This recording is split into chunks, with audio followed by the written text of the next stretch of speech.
Oh well, hello and welcome to the second of our artist talks here at Frequency Festival. I'd like to introduce you to one of our Lincolnshire-based artists, Alexis Rago. I'm Barry Hale, Festival Director. This is very much an informal chat, so we're just going to talk, and if any of you want to chip in with a question or an observation, please do, and we'll just let this thing take its natural course and see where we get to. So I've not seen your work before the festival, so when we first saw pictures of your work, we were really blown away by the quality of the work and the beauty of them. But it was only after seeing it physically that I started to understand some of the processes behind what it is you're trying to achieve. And I think for our audience here, I think most of them know you and your work, but just for the internet, could we get a little kind of précis of where you started and what made you decide to become an artist? Becoming an artist was almost a sort of a spontaneous act. I started off very much interested in science, and I found that eventually, although science requires a great deal of imagination and fantasy, I found that the language of science is almost a victim of its own success. It's very terse, very brief, and its ability to communicate on many levels across cultures and in different languages means that it has had to be pared down to a very objective view of the world. And the things that really fired my imagination in science were much more nuanced and relied a lot more on metaphor. And so I departed from scientific work and moved into the artistic field with science as an inspiration, because, but still keeping that link with inquiry and wonder at the world, but not necessarily being constrained to the methodology and the sort of the ethics of science and scientific research. A lot of your work they're very much organic forms, and yet you're using a very fragile material in the clay. It's quite a brittle material. So there's this kind of contrast between something that almost looks like it's breathing and it's moving and it has flesh, limbs, and some kind of exoskeleton. But then the material you're using, was that a deliberate choice, or what was it about using clay that was important to these works? Well, clay is a very important material for me. I don't see myself necessarily as a ceramicist per se, but what clay allows me to do is to draw ideas in 3 dimensions directly. Instead of drawing on paper and designing something a priori, I work directly in the clay, and that allows me to transpose what I would call objects of the mind into a concrete form.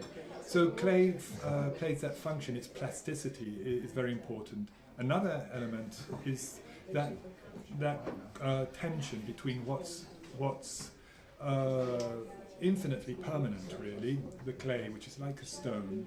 It would perdure for eons, but also the form it takes is very fragile. So you have that tension between fragility and durability. The fragility of the form, but the durability of the component material. And that sort of reflects a bit how I view life, in that individuals are very fragile, very sort of prone to contingent processes, but the process of life itself is almost inexorable, and so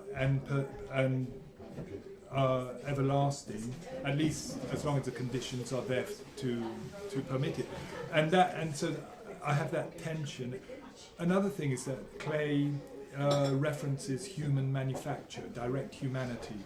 So although something made out of clay says something directly about what we are as humans, it references our deep past. It's one of the first materials we used in controlling our environment, and we still use it today. We classify the world, the past world, through archaeology, very much in terms of ceramic finds, because it is a durable material. So the number of elements going into the use of clay, which are for me are very important.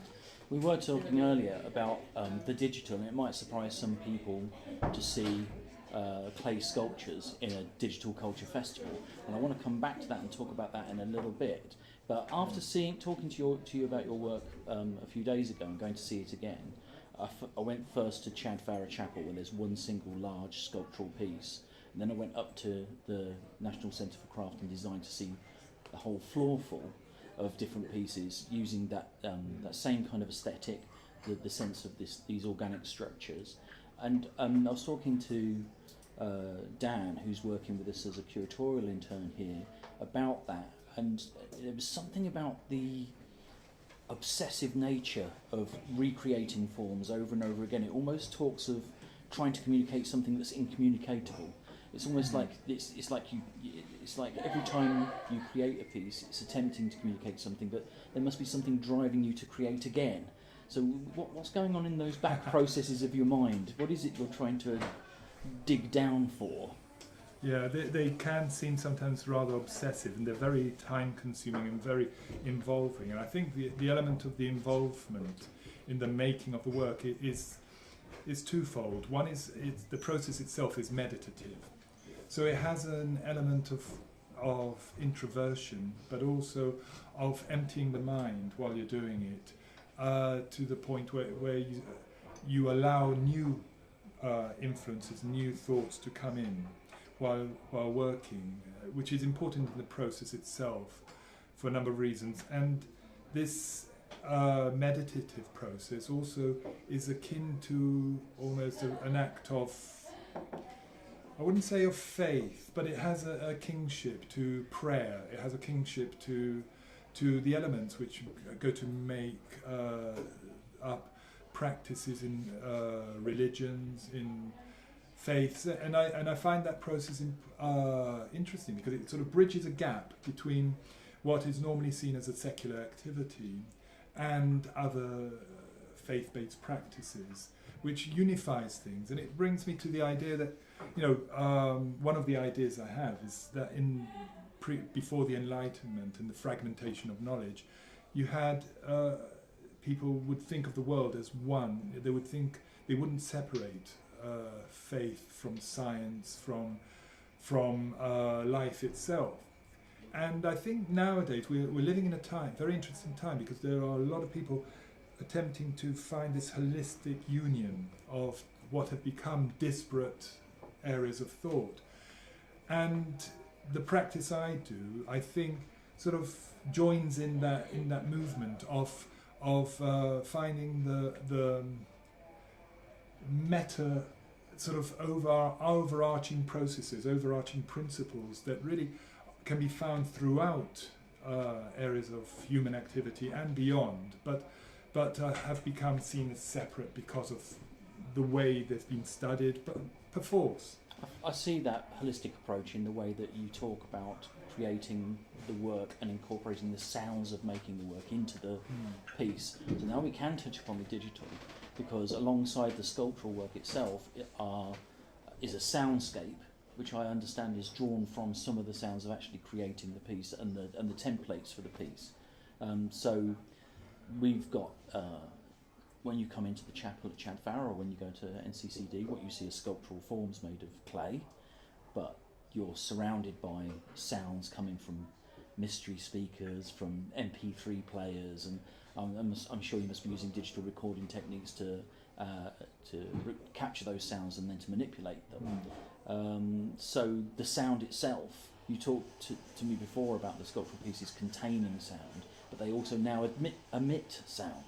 So what brought you to make that decision that you needed to bring that full experience of the creating of the work back to the viewer? I'm very interested in sound per se, because my father was a musician, he was a composer and pianist, and I was brought up with sound, with music, and I think it forms part of my heritage. And sound is is quite different to the visual part of what I do, the visual and tactile elements of my work.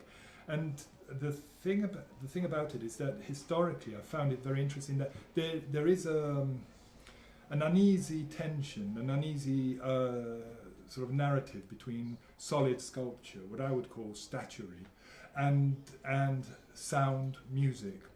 And this has been sort of an evolving story ever since music became, in Europe at least, sort of took the form it did. And it contains elements of sort of shifts of in architecture, in power structures.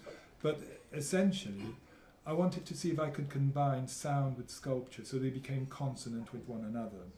And the one way I resolved this, or I'm beginning to sort of enter into resolving this for myself at any rate, to reconcile the two, the sound is and the solidity of the sculpture is by incorporating the two to occupy the same space. In occupying the same space, they deal with the same physical volume, but they're dealing with different dimensions. The sculpture is is in the present, and is very much part of our environment. But the sound is something which you cannot touch. The sound I use comes from another time, recording in another time. So you're having the present containing the past, and this past is emanating from an object where you cannot return to the past. So the past we cannot return to physically, but it affects us. And so I find that having a sound which comes from the past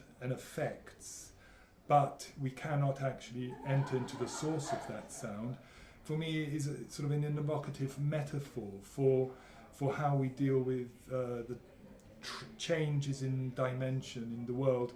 You know, that we live in the present, but we're affected by the past. We think of the past, recall the past, and having these two occupy the same space. I like working with that. One of the things I liked about the sound is when you first step into the chapel to see the piece, it's those very high frequency tinkling sounds really make you feel that piece, as big as it is, as strong as it looks, you get a sense of its fragility. Because at first I didn't know there were any speakers in the room. I just thought it was the sounds of the various plates and particles rubbing against each other. And I thought, oh my gosh, I better not get too close to this. Is it all precariously balanced? Yes. And you get this sense of strength, and then you get closer and you feel that real fragility in the material. So I think the soundscape in that particular space really works well. Thank you. Yeah. It was a wonderful choice by the organisers. That chapel, I was really, really pleased with that choice of venue, because the venue was, I didn't know. I had conceived of the idea, and I passed on to Uzma the idea of some requirements for the sculpture and the idea of it, but I didn't know what would come back. So we've been acting almost on acts of faith on her behalf. She didn't know what she was going to get in terms of the actual physical entity, and I didn't know what I was going to get in terms of the context. And that sort of act of faith across time and in distance as well has been something which has been rewarded infinitely, because I'm so pleased with the plays. Well, I have to say, I wish we could claim credit for it and say it was all planned, but I'm also really pleased that the Tony Conrad piece upstairs shares similar concerns to you about the systems of structure and control and trying to look between the gaps, and there's a piece there by Tony Conrad using sound which allows you to take a meditative journey into thought, into the creative process. And I think those pieces sit well together, even though that wasn't planned. I think both of you have strong enough similar concerns for it to thematically add up to an experience as you go to check. I found it very interesting, and also that the Conrad's sounds with tied in with Tyler Hubby's video of the Manhattan skyline being morphed in kaleidoscope. Again, you have a mesmeric sort of meditative, and the sound zones you out. It's like this drone zones you out, and you sort of end up being in the present. Yeah. And there is a correspondence. The methods, the techniques, the philosophy are wildly different. But the exciting thing is that there are bridges. This bridge of concerns of being in the present and sort of experiencing something almost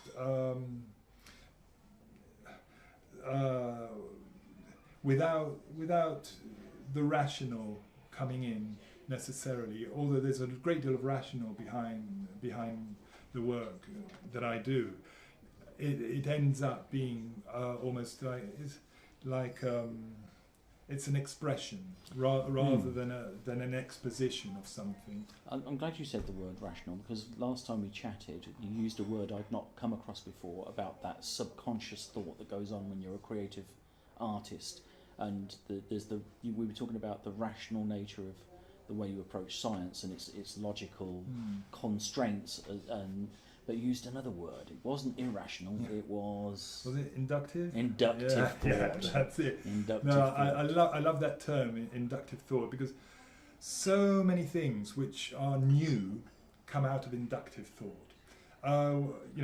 You have a body of knowledge, a body of practice and experience, and you assimilate it, and it becomes digested and reformed, and something new comes about. Poincaré, a mathematician, said once he was absolutely brilliant, and he would get to a point of discovery that he said, once I arrive at that point, the hard work becomes in making a path for others to follow to reach that point. And that's the nature of inductive thought. It's something which is different to, it's not necessarily logic, it's not about a deductive. Some people call it inspiration, some people call it, that magic moment.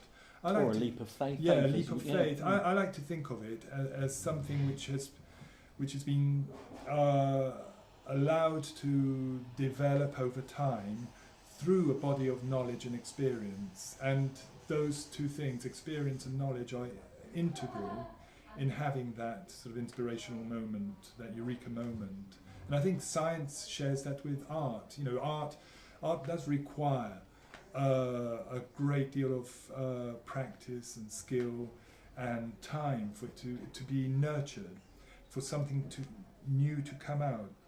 I think there are different things. In art is very pluralistic, and there are other ways to reach things. But for me, that's the way I reach things, and perhaps it's partly the scientist in me that does that.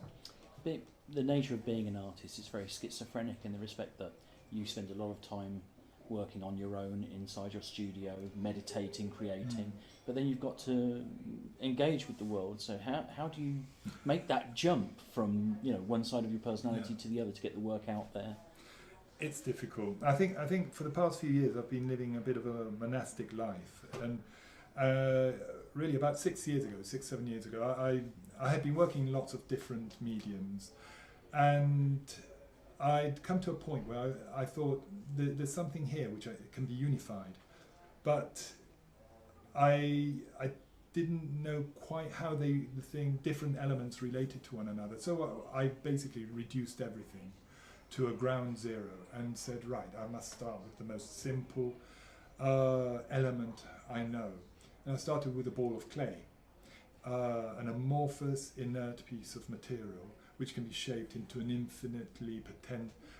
shape of infinite potential, which is the sphere. And I started with that, and gradually the work has evolved out of that, and it has become receptive to the mediums I've used before, and it has become receptive to all the ideas that I've had before and worked with before, the influences, inspirations, and it's become a very, very plastic sort of receptacle, very plastic vessel, in which container, vessel to travel through with, but also container to hold.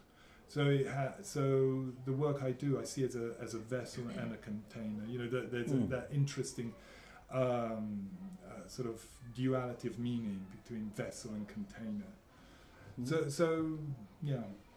So if you were going to say to an aspiring artist that just left university, how would you describe to them how you translate that into a career? I would say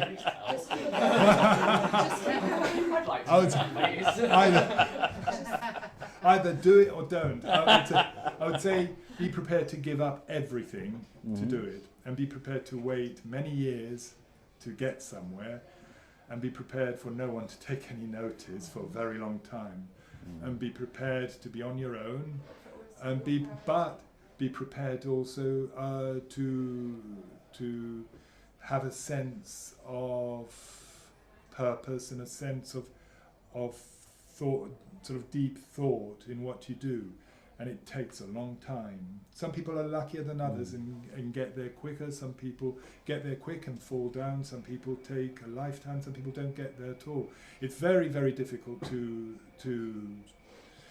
advise someone. All I would say, practically speaking, is be prepared to give up on most things that society around you tell you are desirable to have. And once you do that, once you've undressed yourself from that, then you can perhaps begin to either say, yes, this is for me, or it isn't. So many times you said, but what else could I do?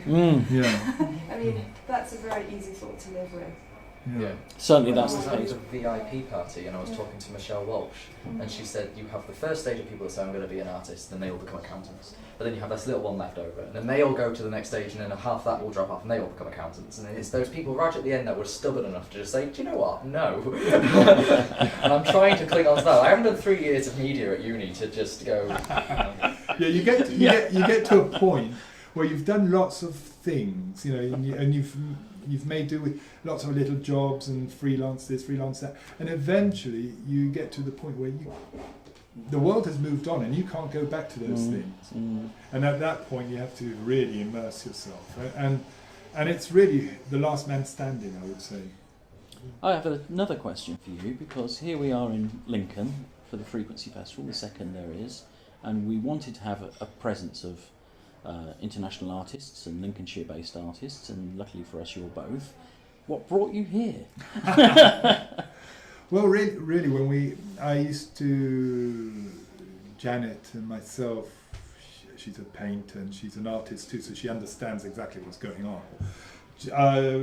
We were living in Italy, great and everything, but we came back to England, and we were looking for somewhere to work and somewhere to live, and we were looking for the cheapest place we possibly could, and we found a wonderful place, an old chapel, and that's where we've been ever since. And really, it's one thing you do find is pragmatics are very much are sort of a directing force in being an artist. You do things with what's at hand. You do things with who's at hand.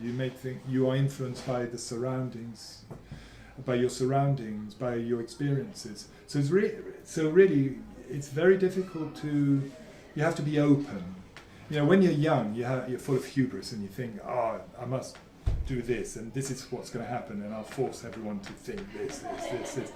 And eventually, you think, you become open, and that process of becoming totally open, then you find that things flood in, and when they flood in, it gives you a different sense of yourself in the world, a different connectivity with your environment, and once that starts to happen, then you start to become yourself. You start to become an authentic person, and it's a struggle. But once you have that authentic voice, then you move into a different sphere of work. Has moving here affected the way you think or the way you create, or is there a great influence? Undoubtedly, I think one of the things is where we were in Italy, it was all hills, and that influences you a lot. And there was a weight of tradition, weight of the art tradition, which is very almost suffocating. Here in Lincolnshire, it's flat, open, so you have a different perspective to the world. It takes a while to adapt, but once you have that, you have a different perspective on the world physically, and we are sort of physical beings as well as mental beings, and that physicality does influence the way you perceive the world. And So, certainly is. One of the things I've noticed about the countryside here is how dark the skies are. You know, there's just no light, and the stars you see. That's a rare thing in England now. So I think you know there's a great beauty to the landscape here. Yes, it's very flat, but that means the skies are huge. Yeah. It is, and that hugeness, that emptiness, sort of gives you a sense of the. Some people say almost of solitude, of loneliness.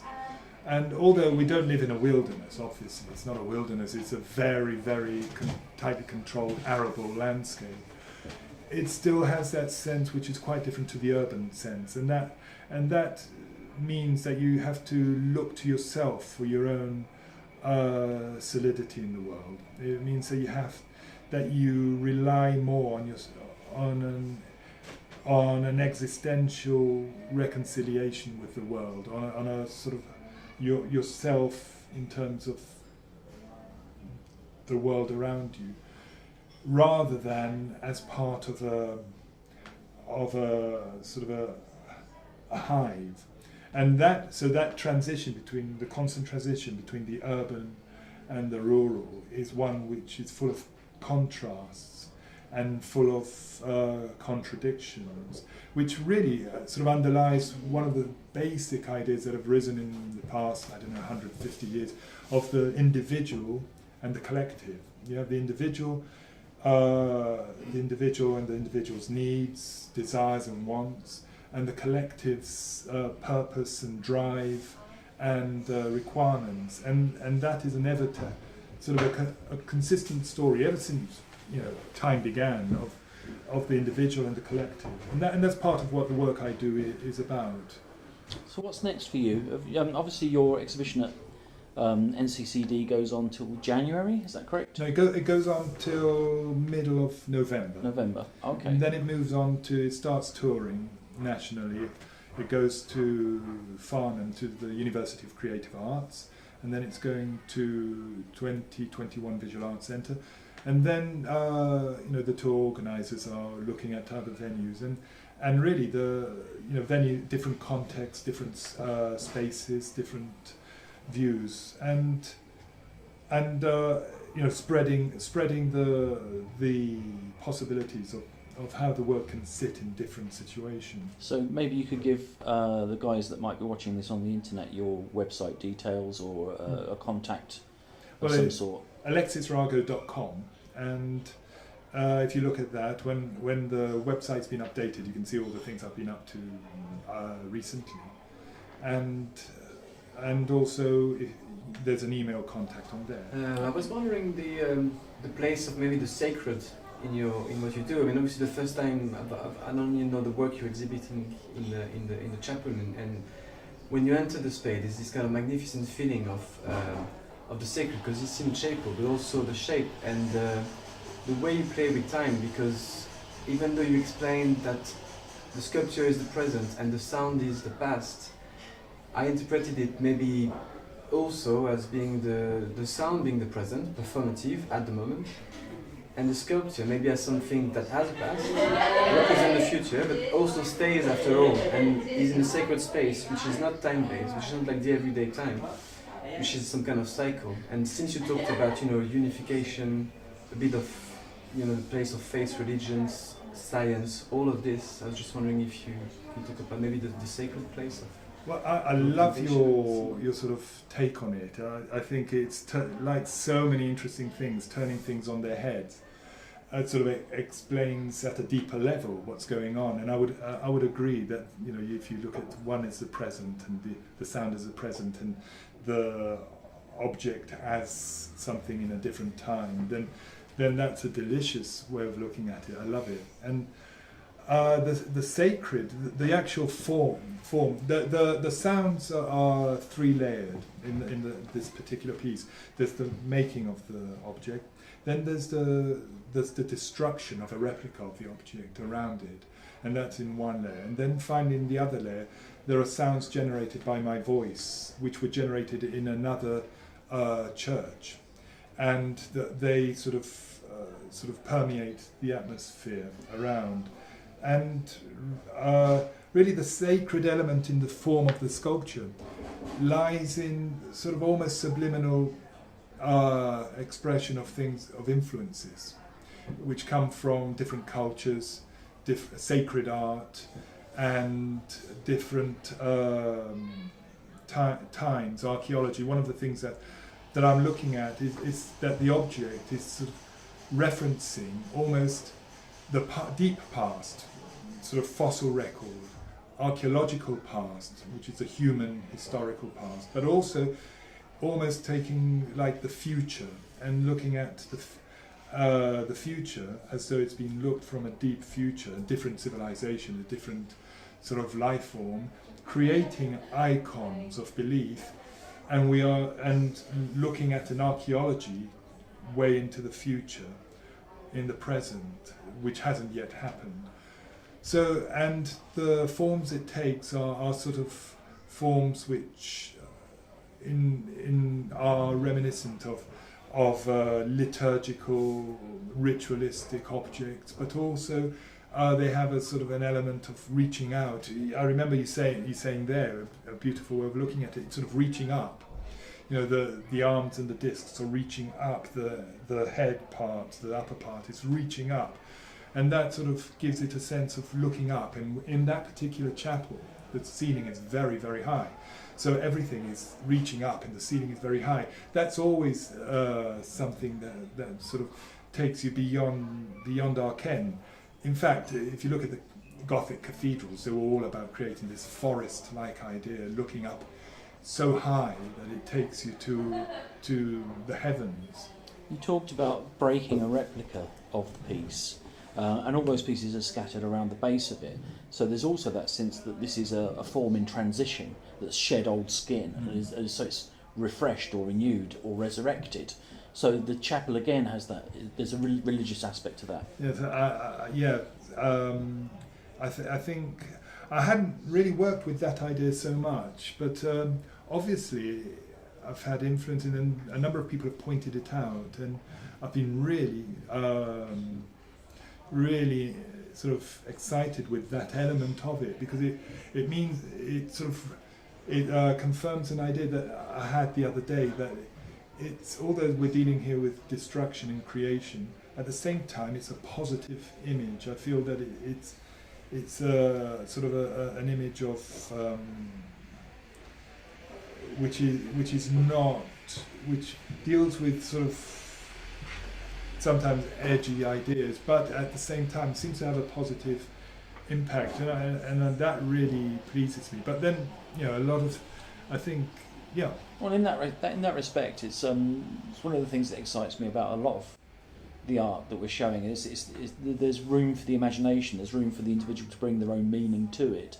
There's obviously the intent of the artist, and you can delve into that and research that. But before you look at the literature in the catalogue or the brochure, you can bring your own experience to a piece, and it allows you to meditatively enter that world of the imagination and reflect on things.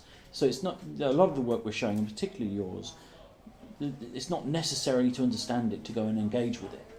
But once you've engaged with it, if you want to go and understand it, there's literature to help you do that. Yeah. And I'm hoping that this interview that we've just done helps some of you guys understand the purpose behind Alexis's work. If you've not seen it yet, it's at the chapel at Chadvarra and in Sleaford at the National Centre for Craft and Design. Thank you very much. Thanks.